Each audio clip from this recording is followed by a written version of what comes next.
From boohoo to woo-woo to woohoo. Sounds kind of amusing, hey? Well, back in 2015, I sure didn't have much to smile about.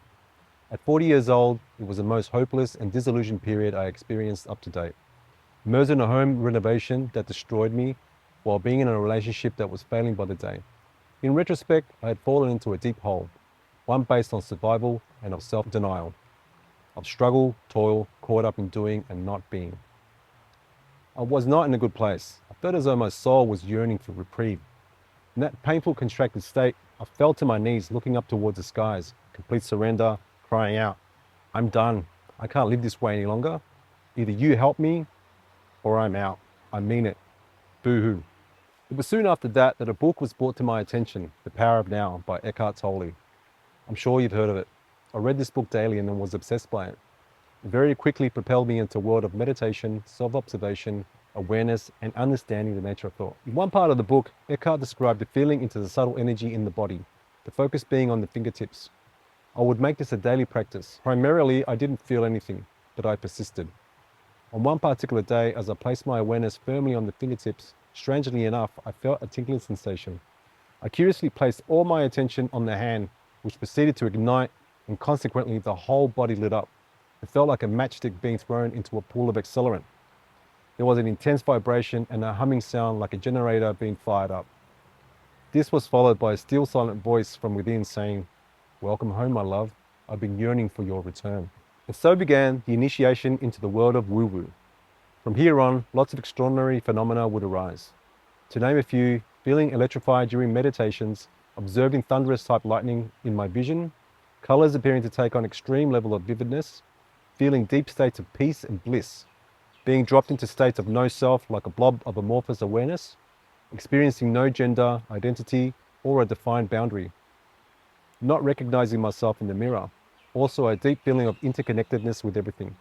But that state didn't last for long. It was merely a glimpse. Not long after, I was cast into a dark night of the soul. The world as I knew it imploded, collapsing into a void. The purging and healing process was now well underway, culminating in a divorce, the loss of the home I'd been working on, friend circles falling away. There was a feeling of being stripped down, only functional enough for the bare essentials. You see, I feel that this process, at least for me, started with the tearing down of the foundations built on sand. For better words, the ones built on fear and lack.